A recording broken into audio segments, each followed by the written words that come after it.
Overwatch is an exercise in refined chaos. There are multitudes of layers hiding beneath the hectic surface, and they emerge, one after another, the more you play. This is a shooter that knows how to surprise, one that unfolds at a frantic pace, one that takes a handful of great ideas and combines them into something spectacular. At first glance, it's a simple formula. 2 teams of 6 vie for control of mobile payloads, capture points, and key strategic positions. Each of these 4 modes are easy to grasp, serving as the foundation of the various maps and powerful heroes colliding within them. That apparent simplicity is deceiving, though. Overwatch is an amorphous, shape-shifting organism that can be different things for different players, depending on which hero you choose and what role you assume within the context of your team.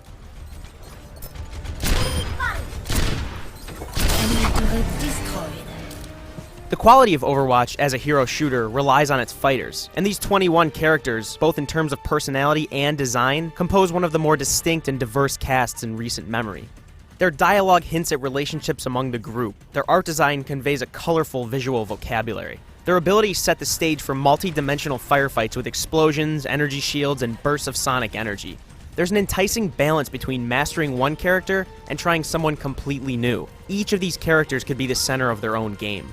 Overwatch also functions as a sort of time machine, borrowing elements from the shooter genre throughout its evolution over the years. Some of Overwatch's characters display the arena combat of Quake, while others capture the dynamism of the more modern Titanfall. Overwatch also even includes archetypes to introduce military shooter fans into a more nuanced overall experience. These heroes may be the bricks comprising Overwatch's structure, but the map design is the mortar in between. These maps mix high walkways and low pits, narrow sightlines with wide avenues.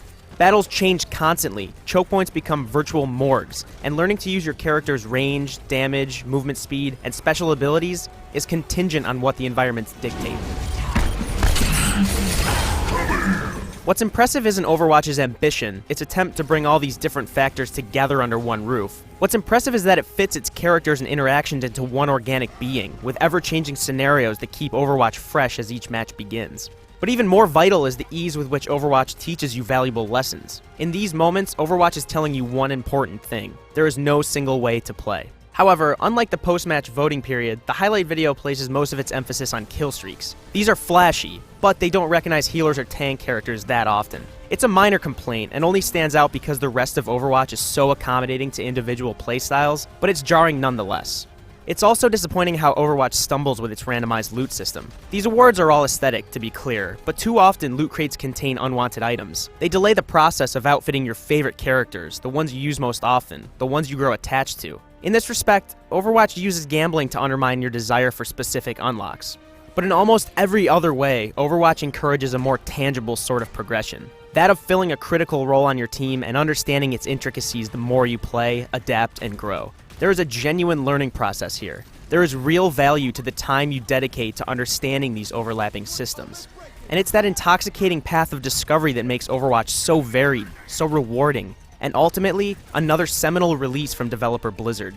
Overwatch is an intelligent cascade of disparate ideas, supporting one another, pouring into one another, and coiling around themselves as they flow into the brilliant shooter underneath.